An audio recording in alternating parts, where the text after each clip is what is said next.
All right, I gave you ample time. John 16:16. We'll put it on the screen. We will dive in. Jesus is having a conversation. We call it the farewell discourse of Jesus.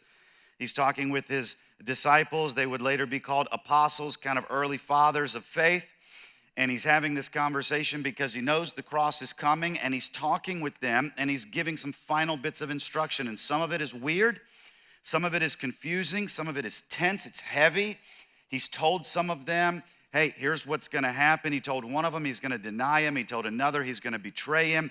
He told them there's going to be this guidance spirit, this counselor, this parakletos, as it is called in the Greek, this Holy Spirit, this kind of member of what we call the Trinity, which we'll talk about in January and February a little bit. That's a little confusing, and he's dropping some information. And in John 16, he has just told them something miraculous is coming, but now he's going to do something where I believe, this is my perspective in John 16:16, I think this is the scariest conversation Jesus ever had with his disciples when you consider the disciples' perspective. So let's read it and unpack that and learn from it together. John 16:16, a little while and you will see me no longer. And again, a little while, you will see me. Some of his disciples said to one another, what is this that he says to us? A little while and you will not see me, and again a little while and you will see me, and because I'm going to the Father. So they were saying, what does he mean by a little while? You ever gone on a road trip as a family? I don't even think I need to finish that illustration.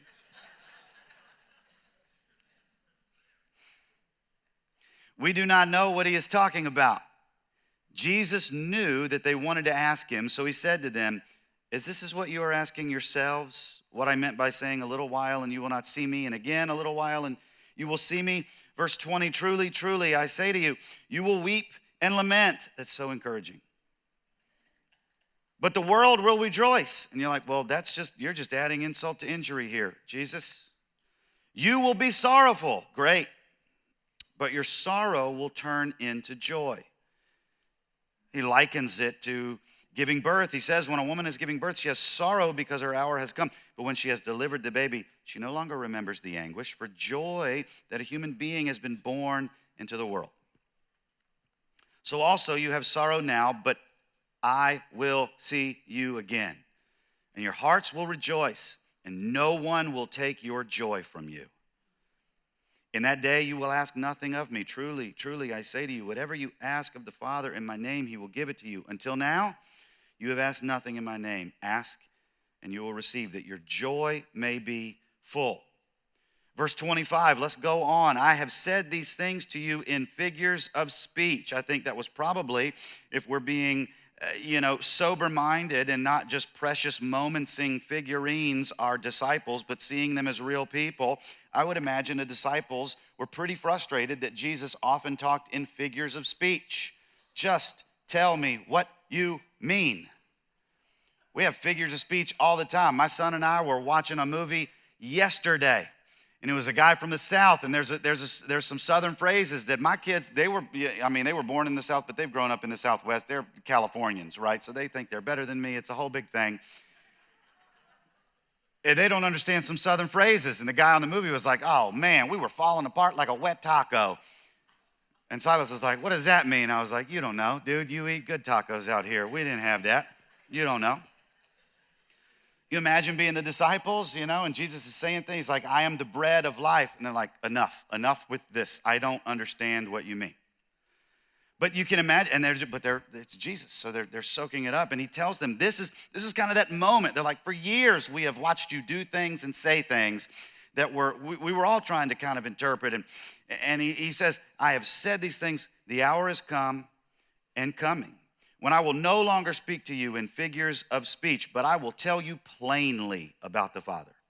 In that day you will ask in my name, and I do not say to you that I will ask the Father on your behalf, for the Father himself loves you because you have loved me and have believed that I came from God. He had just told them, I'm the way, the truth, and the life. No one gets to who? The Father, but through me. He reiterates this. He says in verse 28, I came from the Father and have come into the world. And now I am leaving the world and going to the Father. And his disciples said, now you are speaking plainly and not using figurative speech. You're telling us you're leaving. Now we know all things and do not need anyone to question you. This is why we believe that you came from God. You have told us. And Jesus answered them, do you now believe? I mean, imagine, right? You're in this conversation and you say that to Jesus. Oh, so since you've clarified some words here, now we believe. And Jesus is kind of thinking, you remember that whole, walking on water bit? Seems like that would have helped. Remember that whole H2O Merlot bit? If you laughed, we know. We know who you are because you got that joke. Remember that whole Long John Silver's kids meal, fed all those people? Seems like that would have helped. And they're like, no, but because you said these words clearly, we got it now, And he says, do you now believe? He says, behold, the hour is coming. Indeed, it is come when you will be scattered, each to his own home, and will leave me alone. I'm thinking, what? He says, yet I'm not alone, for the Father is with me. And this is perhaps one of the most oddly encouraging verses at the end of perhaps the most scary conversation Jesus ever had with his disciples. He has looked them in the face and said, I'm leaving you. What? Don't worry, you're going to see me again. When? When? When are you going to see me? This morning, it was the New York City Marathon. And so I got up early this morning, and you may not do this. I think it's fun to watch people run for 2 hours of their lives. And so I put on ESPN, and I find the New York City Marathon. Nobody's awake. It's just me. I'm watching these people run, and I'm yelling at the TV, because it's at the end. It's at the end, and the women's marathon was on its way, and she's pulling away. She's pulling away. And Robin comes out with her coffee, and she's like, shut up.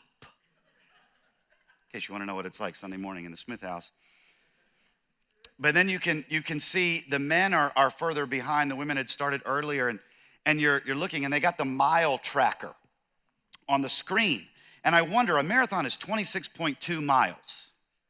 Some of you got tired when I said that, much less trying to run that long. It's 26.2 miles. And they have to know where they are, and they have to pace themselves because these people train year-round to run this marathon. And when they start it, they know they've got 26.2 miles to go, but they train at a certain pace. There's coaches that say, if you run every mile at this pace, this is when you'll finish. But then you get out there, your adrenaline's pumping. There's everybody cheering. It's on, televised all over the world. It is this big deal. And can you imagine if you get running and you start thinking, okay, am I at mile 12 or at mile 14? I don't know. How fast do I need to run? Because at the end, you got to kick it into high gear and kind of sprint to the end. And you're asking the question, a little while longer. How much time is left? How many miles are left? Imagine being the disciples. Jesus looks at them and he says, in a little while, I'm out. And they're like, okay. And he's like, but then in a little while, you're going to see me.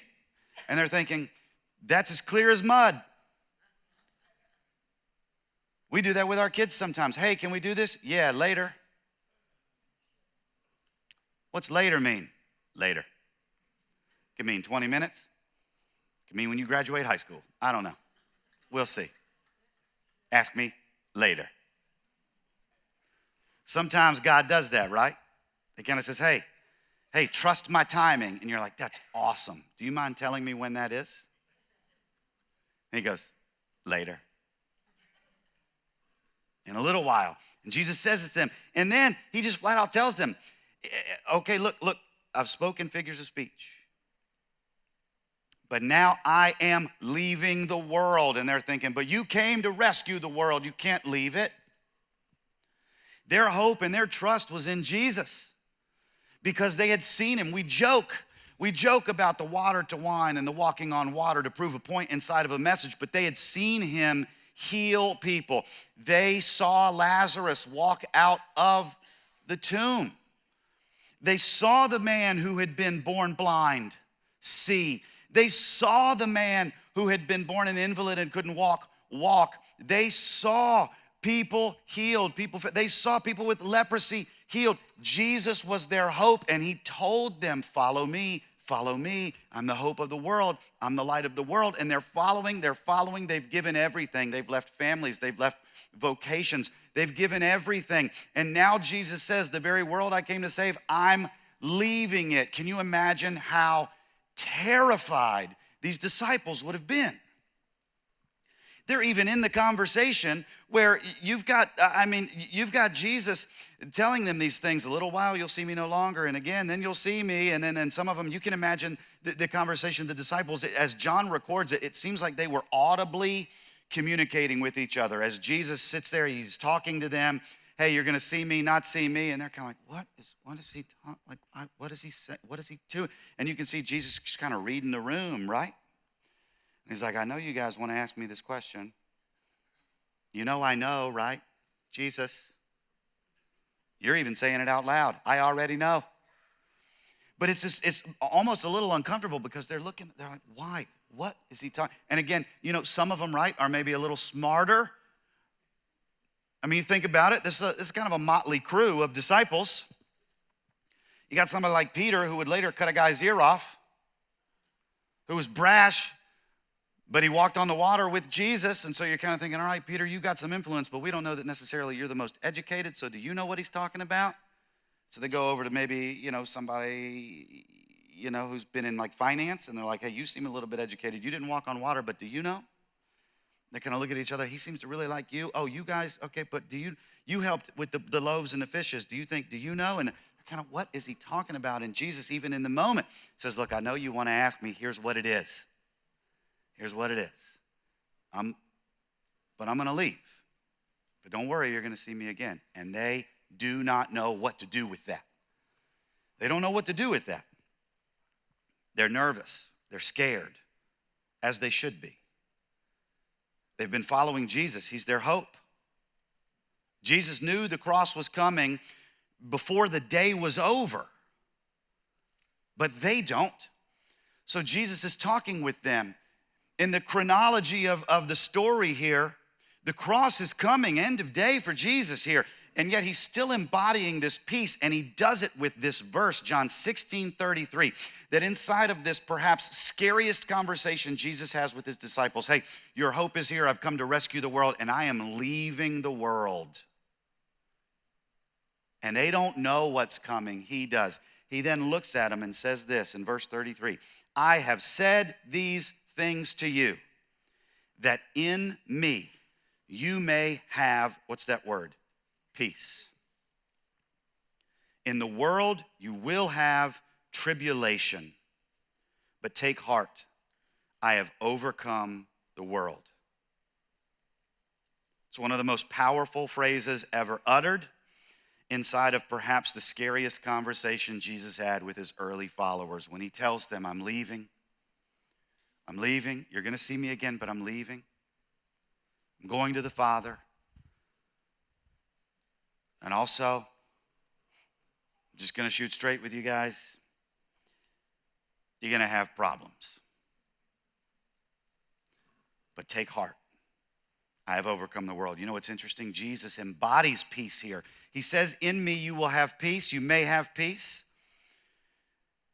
He clears that up here, and we're going to dig into that a little bit. But Jesus says these things. Here's what's interesting. In John 16, he's having this conversation with his disciples.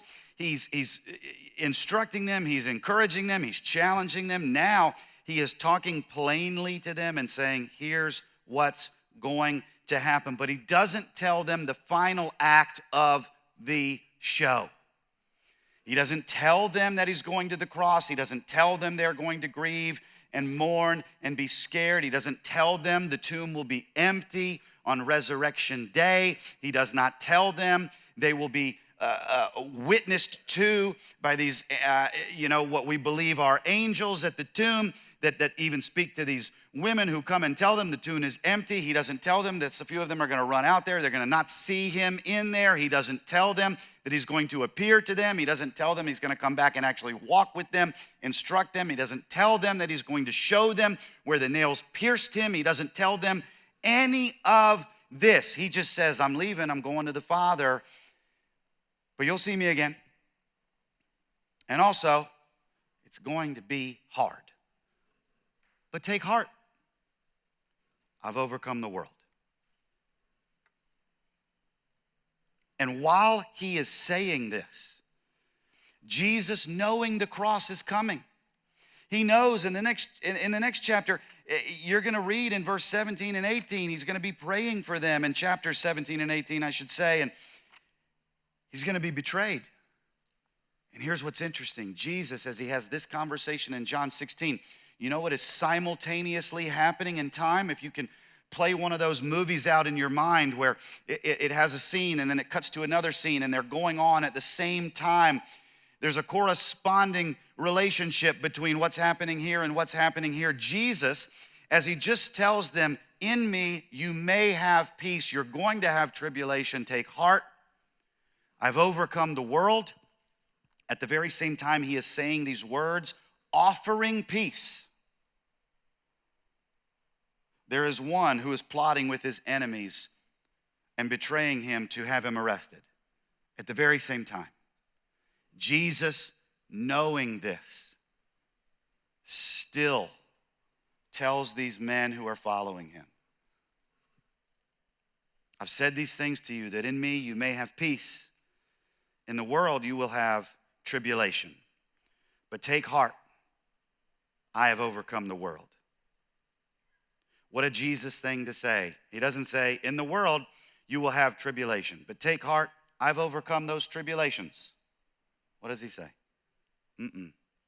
Take heart, I've overcome what? The world. When I was about 11 years old, 11, 12 years old, my uncle taught me how to ride a bike. And my uncle is from Brazil, and growing up, sometimes he would use phrases. His first language is Portuguese, and sometimes he would use phrases, and I didn't know what they meant because they were in Portuguese, and I don't speak Portuguese. And there would be things he would get excited about, and he would give instructions to, and he was a painter. And so sometimes he would say things, and I didn't really know what he was saying, but others did. And, I remember we were on a vacation one day, and neither one of my parents taught me how to ride a bike. And my dad didn't teach me because he didn't love me or didn't want to. My dad didn't know how to ride a bike. So it was one of those, well, I don't know how to do this, so I can't tell you how to do this. So I was that kid in the neighborhood who never, rode a bike. And my cousins all rode bikes and everything. And I had one, and it sat behind our condo, and it just collected rust. I didn't know how to ride it. It still had the training wheels on it. I didn't know how to ride a bike.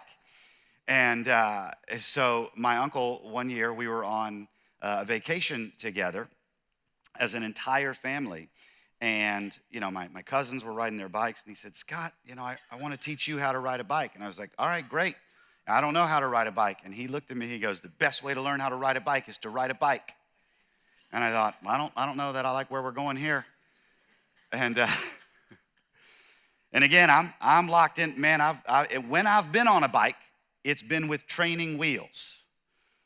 And so he says, well, use this bike. And I'm like, well, that's missing a couple wheels. That bike only has the 2. I'm looking for the one with the 4. They're smaller, they come on the sides, and they help make me feel like I'm not gonna fall over. And he's like, no, you'll be fine, I'll show you how to ride a bike. Okay, so he hops on the bike, and he starts riding, and he's standing up. You know when you did that, when you learned how to ride a bike, you got real confident, you stood up to ride because you could pedal harder and you looked cool? You're not sitting there. Does anybody remember that? No? Okay, maybe we were the only ones. You thought you were. That's how he starts riding the bike, and I'm looking at him like, well, I'm not in the circus, man. I don't know how to stand on that thing and ride it. What are you doing? And he goes, no, I will show you. So he does that, and he's like, okay, your turn. Okay. My parents are nowhere around.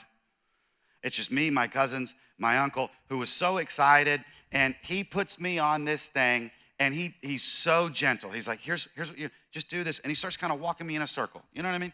He's holding on to the handlebar. He's got his hand on my back. He's like, here, look, you're doing it. You're doing it, Scott. You're doing it. And I'm like, I'm doing it. I'm doing it. And then everything changed. Everything changed. All of a sudden, he starts getting excited in Portuguese. And he starts saying, and the tone of his voice gets louder, the pitch of his voice gets louder, and next thing you know, he's like, woo! And I'm off. No training wheels, no Uncle Joel, just, oh! And you know what happened? I learned to ride a bike by riding a bike. I started that conversation terrified. By the end of it, I looked like this guy.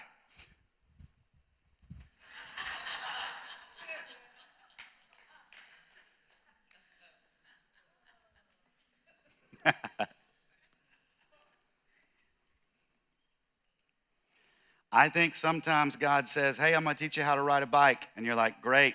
How do we do that? He's like, by riding a bike. Jesus in this conversation, what does he do in John? He says, hey, in a little while, you're not going to see me, but then you're going to see me. What does that mean, Jesus? Okay, I'm going to leave the world and go to the Father. And you have direct access to God through me. I've told you this. I'm teeing you up for this. I'm setting you up for this. I'm going to leave the world. I'm going to go to the Father. And like, okay, we get it. And he says, no, listen to me. You're about to be scattered. You're about to be scattered. It's going to get scary for you. You're not only going to be scattered because you're going to be afraid, you're going to be scattered because I have a greater purpose for you. They don't know that yet. And so Jesus has told them, here's what's coming. I'm not going to tell you when or what the result necessarily is going to be, but I want you to know that I've said these things to you, that in me you may have what? Peace. In the world you will have tribulation, but take heart. I have overcome the world. You know what I believe? I believe there's two things he's teaching his disciples here. I think he's teaching them the deep impact of trusting in him. And then I think he's also going to teach them the daily impact of trusting in him. And I think that's what we can take away. Because Jesus uses this opportunity to tell them you are going to have problems in this world. The word tribulation there in the Greek, it actually means adversity or pressure. Have you ever felt that? Maybe there's a heavy season in life and things are just tough and you feel like you are facing adversity after adversity and it almost feels heavy. We talk about this, right? What do we say? I feel burdened. It's pressure. We get that from this Greek word. When he says tribulation, what he means is this kind of adversity, this pressure. It's problems. That's what he's telling them. But it's interesting that when he says that, he says, but take heart, take courage. It literally means to be courageous. He's not saying take heart, feel better about it. That's not what the phrase means. The phrase means be courageous, take courage, be of courageous faith. That's what he's saying. He's saying action-oriented, perspective, behaviors, perspective, planned action. Be courageous. Take heart. I've overcome what? The world. Jesus knew he was going to conquer death to prove to them he was trustworthy in all things. He's teed it up in this conversation. Take heart. I've overcome the world. You are going to have problems. But take heart, I've overcome what? The world. Jesus knew that in order for them to trust him with the entirety of their lives, they needed to be able to trust him with the eternity of their souls. And it's the same for us.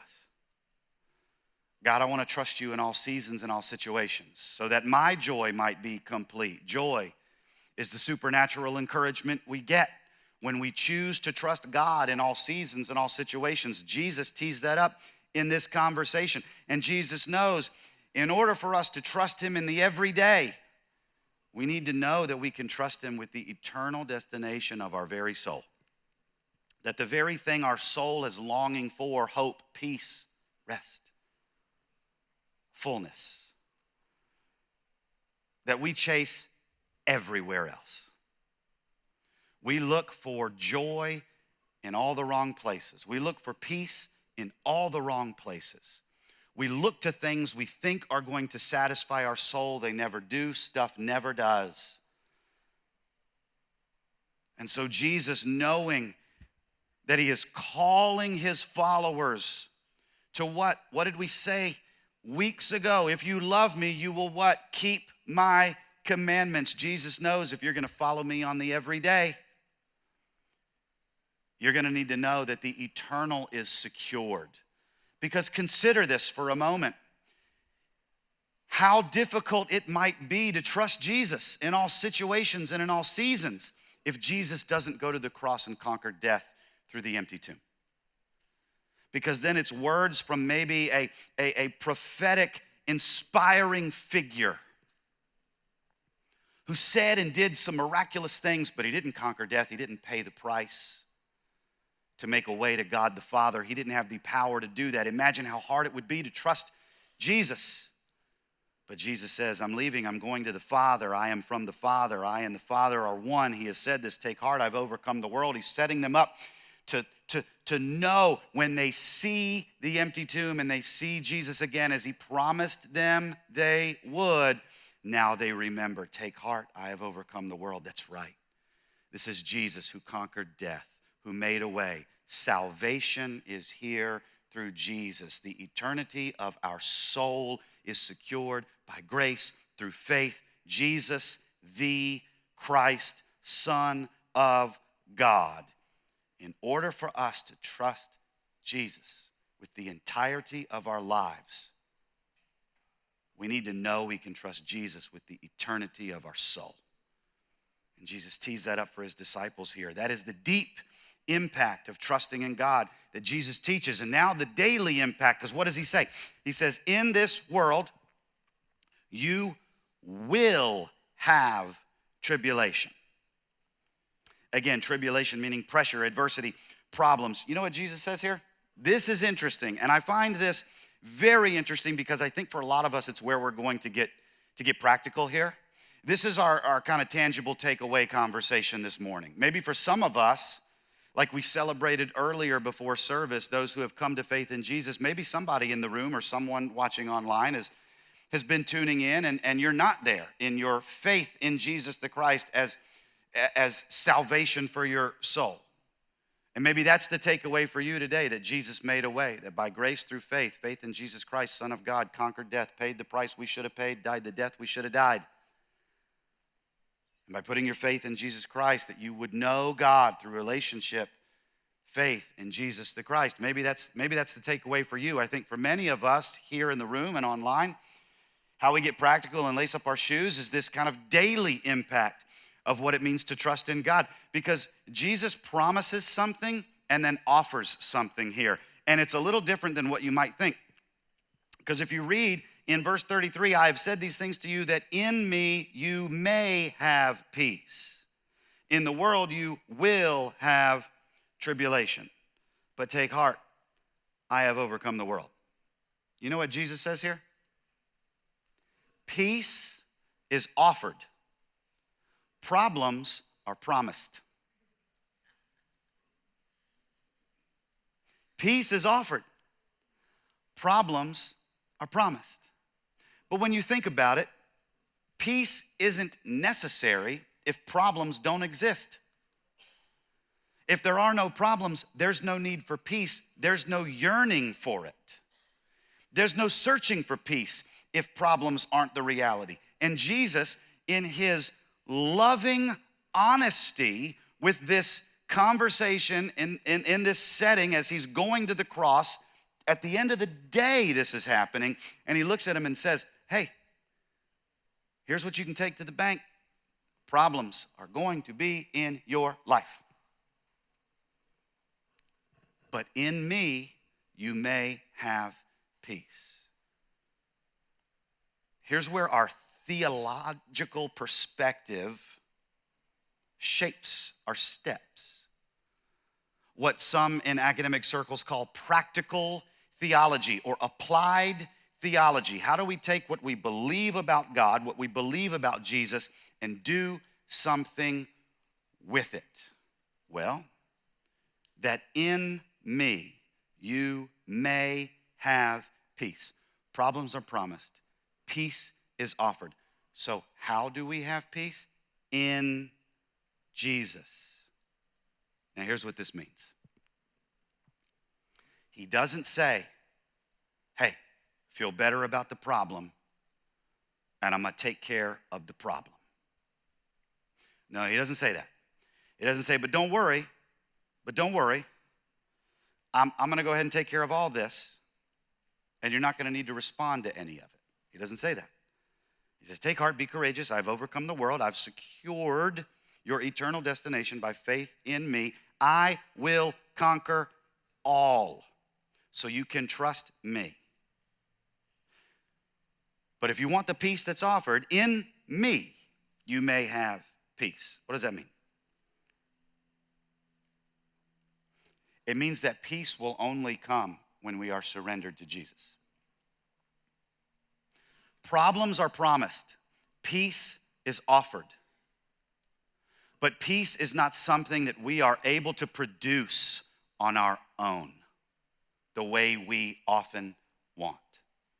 We think we can because situations pop up and we want to control the outcome. And the reality is the outcome of controlling it is an illusion oftentimes because we're in charge of the efforts and God's in charge of the results. And sometimes that means that those problems are hard. God, I didn't want this to happen, but it happened. But I didn't want it to happen, but it happened. Okay, so God, how do I find peace in it? Through Jesus. In me. You know what that phrase means? In me? It's interesting. The Bible is so fascinating. In me. You know what it means? A part of. Hey, in me. In me. You know what Jesus is saying there? Hey, if you want peace, come to me. Come to me. Through me. It's in me. When you actually think about it, peace only happens when surrender is present. Why? Because peace involves letting go of something. Somebody giving up something. The peace they would have understood contextually here was a peace that involved no more turmoil or a conflict. Somebody had to give up something here. And he's like, you may have peace in me. If there's an area of our lives, here's where we get practical. If there is an area of our lives where it feels like we're just lacking peace. God, I don't have peace in my marriage right now. I don't have peace in my marriage. This is what's going on. God, I don't have peace in my relationship with my kids. It's tough. God, I don't have peace in this friendship. God, I don't have peace with this family member. There seems to be some ongoing conflict. God, I don't have peace with what's going on at work. I don't have peace with every month I get to the end of the month and I'm stressing about money because I think that's actually where my security is. God, I don't have peace with the next step I'm supposed to make. I don't have peace in this area, this area, this area. We're all thinking of those areas as I'm talking about it right now. If there is an area of our lives where peace is lacking, we must ask ourselves, have we surrendered that area of our life to Jesus?